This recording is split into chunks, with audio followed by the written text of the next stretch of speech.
Hello everyone, Spaniard here. It is the 10th of July 2024, and this video goes out to everyone in and associated with the truth movement or the freedom movement. When I first woke up to all of this from the perspective of law and banking, that's my specialty, if you like, um, the first thing I did was reject what is operating around us at the moment, as I'm sure is the same for many of you. You see the lies, you see the fraud, you see the deception, you see the cruelty, you see the corruption, and you reject it. The desire to create or to have something different was present immediately. For me, it meant sticking my neck on the line in order to bring what I'd suddenly learned to the attention of other people. And as many of you are no doubt already aware, bringing this subject matter to the attention of other people is easier said than done. They're not interested, right? Generally speaking, it's too much effort. They're too lazy. They're too comfortable. It's not affecting them, or so they perceive. It's too different. It's too alternative. But nevertheless, people before me and people that woke up at the same time as myself, 2007, 2008, very, very small in numbers, most of us actually embarked on some kind of campaign, if you like, to wake up other people. I myself took that campaign online and made videos and tried to educate to the best of my abilities other people. Where was it all going to go? Where are we going? I guess back then I had rose-tinted glasses.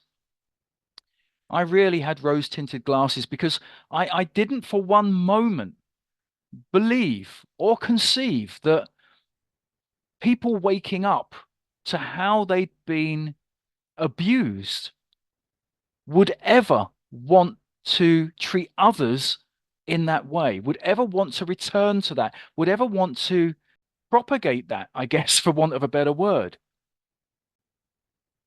And through those rose-tinted glasses, I continued to put information out there. I tried to equip people with tools and information that could perhaps make their lives a little bit better, a little bit easier, enable them to overcome problems. Fast forward to today, and I regret putting information out. I've got to be honest with you. Why am I saying all of this? Well, I want to ask you a question.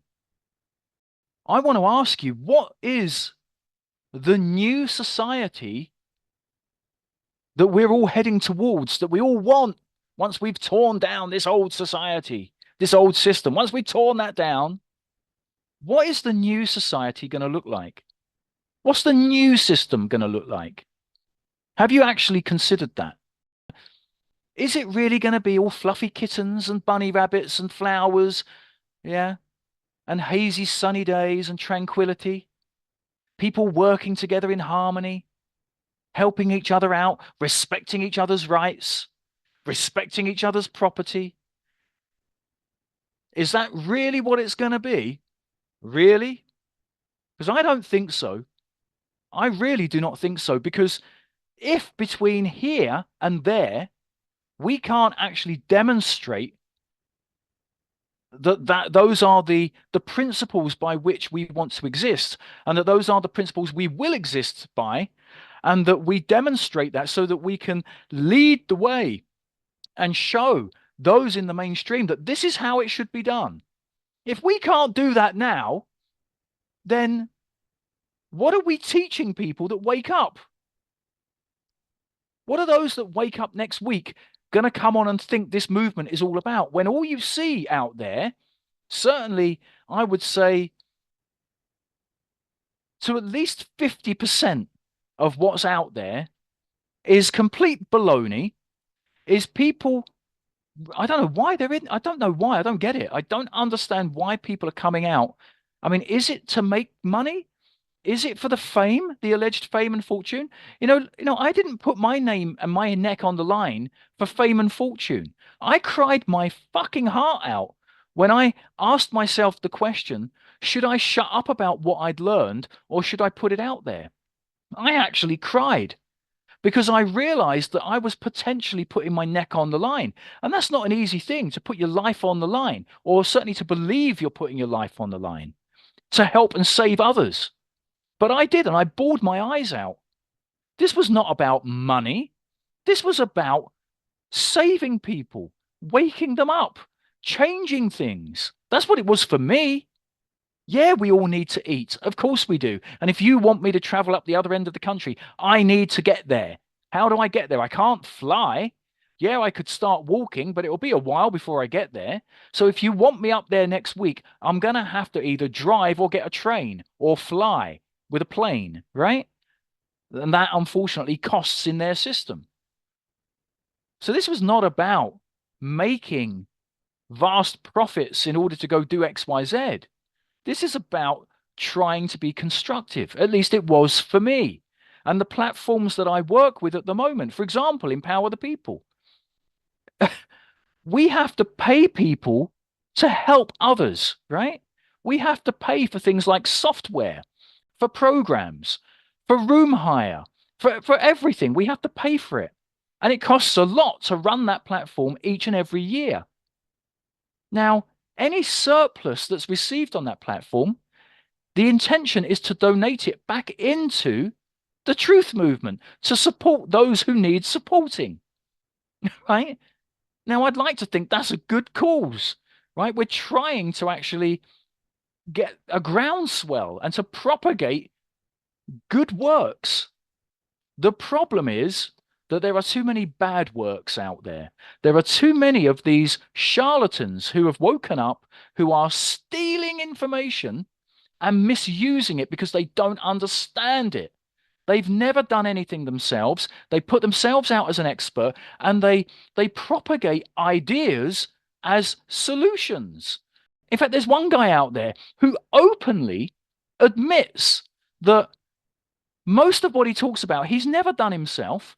He just comes up with an idea, puts it out there, presents it, and of course his his starstruck followers are all, waiting on every bloody word, and they're like, oh my God, what a great solution. They go out and try these things and it doesn't work, or they get into trouble, or they incur costs, or they lose their car, or they lose their home.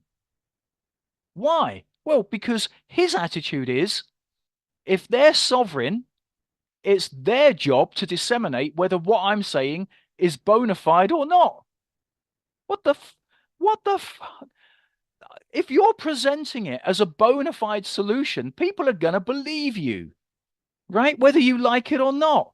Maybe they shouldn't, right? And they shouldn't. You shouldn't. You should question everything. But people will. Why doesn't the presenter, why doesn't this guy actually add in the caveat? Look, the other day when I was sitting on the lavatory taking a dump, I came up with an idea. Okay, here is that idea. It could amount to a pile of shit. I don't know. I've never tried it. But if you want to try it, give it a go. Now, he doesn't present it like that. He presents it as if it's a credible solution and even advertises his events as containing solutions. This is just unacceptable. So back to the question, what is this new society going to look like? Well, let me tell you what this new society is going to look like. In my opinion, there's already a separation taking place in the truth movement. Already, right? There's a divide. There's a divide between those that actually conduct what I would consider to be serious research. And there are those that engage in just tomfoolery and bullshit. They don't actually care what they're presenting. They seem to be in it for the fame. That divide is going to not only get greater, but I think you're going to see the truth movement shatter into different factions. I think that's what's going to happen.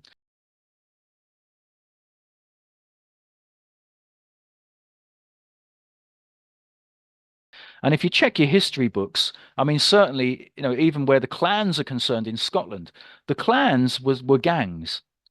And what's going to happen, in my opinion, is that you're going to have a whole splattering of different communities, gangs, clans, whatever you want to call them. And some of those gangs will be engaged in theft, and they will bully, and they will attack others, and they will take what they want. Because there are those at the moment who are apparently leading the truth movement, apparently speakers and gurus in the truth movement, who actually advocate the following: that if I come to your platform and I see your course, or I attend your course, and it has some intellectual property in that, that intellectual property now belongs to me. Right? This is the basis on which they're operating. Or if I come to your home and I take your property, it now belongs to me. Oh, it's not theft, it just belongs to me. I know other people would call that theft, right? Anyone normal would call that theft. But no, no, no, no, no, no. If I take it, it belongs to me. And now it's mine and I can sell it and do whatever I want with it. The very same people who are engaged in these practices, certainly a number of them, are operating private members associations, and they are claiming to operate under natural law, right? What is natural law? What is natural law? Well, depending on where you look, as I've tried to explain to one of these morons, is what I'm going to call him, in my opinion, natural law has different definitions depending on where you look.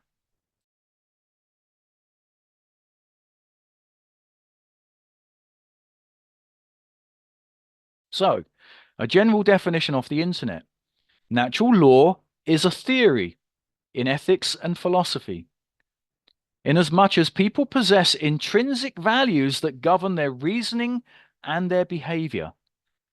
Natural law maintains that these rules of right and wrong are inherent in everyone. Now, in a recent interview I had with one of these people, I say recent, it was about a year and a half ago, maybe, I asked the question, what if people do not possess conscience? What if they don't really understand what's right and wrong in accordance with the way that others do? What if their view of right and wrong is jaded?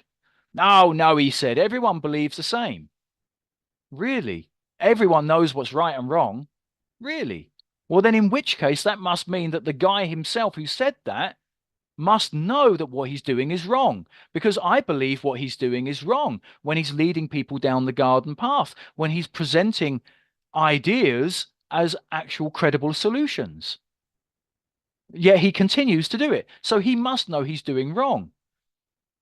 Okay. Likewise, those who are operating the PMA under natural law, they must know they're doing wrong. Right? They must know they're doing wrong. Now, whilst there are different versions of natural law, for example, Aristotle had a viewpoint on it. He said it was that which was just by nature.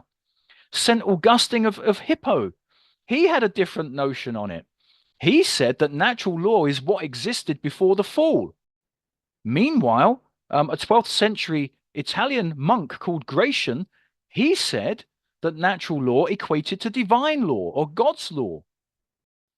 St. Thomas Aquinas, he actually stated that natural law was likened to divine reason and was only really known to God. He then actually rephrased it as the law of nature. And he stated that it was the participation of the eternal law by the rational creature. Well, I would suggest that the law of nature is different from natural law. Natural law has as its foundation God's law. So what is God's law? Well, according to scripture, God's law is the 10 commandments. Right? Let me quickly run through them for you. Thou shalt have no other God before me. Thou shalt not make unto thee any graven image. Thou shalt not take the name of the Lord of thy God in vain. Remember the Sabbath to keep it holy. Honor thy father and mother. Thou shalt not kill. Thou shalt not commit adultery. Thou shalt not steal. Thou shalt not bear false witness against thy neighbor. Thou shalt not covet. And Jesus, according to Matthew 22:37, actually surmised all of those and said, well, they all derive from two laws, two very basic principles. Thou shalt love the Lord thy God with all thy heart, with all thy soul, and with all thy mind. And thou shalt love thy neighbor as thyself. So I'm going to go back and ask you the question. If what we want is natural law is defined as, using reason, having intrinsic values, knowing the difference between right and wrong, having a moral compass.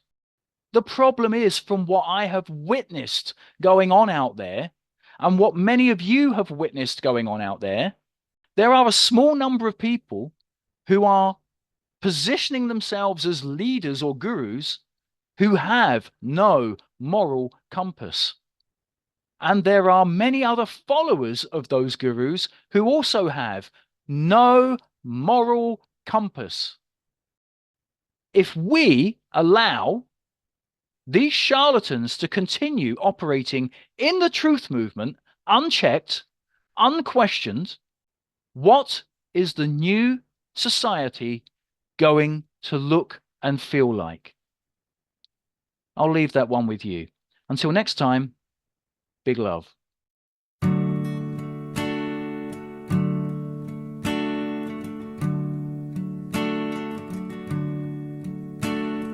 Mother, I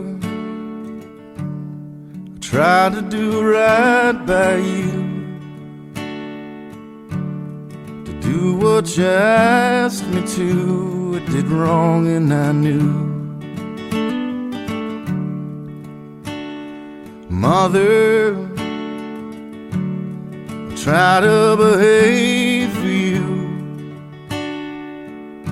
Now I'm digging a grave for you. It was all I could do. Find a way back home, make everything new. But I wish it was true.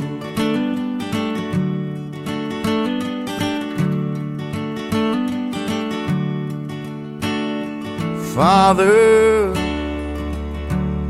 well, I gave my soul to you. I came in blindfolded for you. It was all that I knew. Open your arms and I'll fly out of hell up to you. I wish it was true.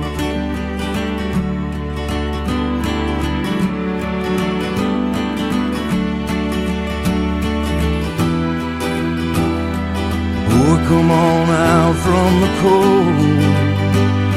You're lost outside there, don't you know? It's not what you say, it's what you do. Just keep wishing your wishes are true. With your dreams are reality. There's no pain, there's no misery. Just polish the blood and the bruise. There's just no way you can lose. Well, I wish it was true.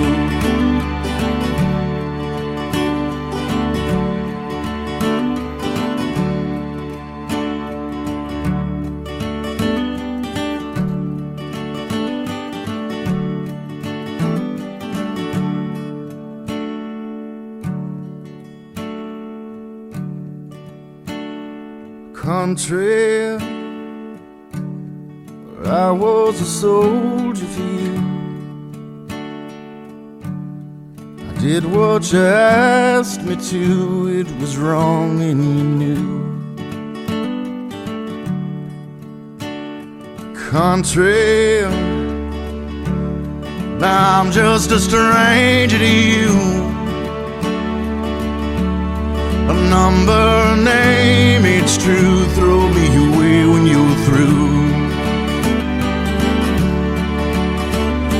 The home of the brave and the free, the red, white, and blue.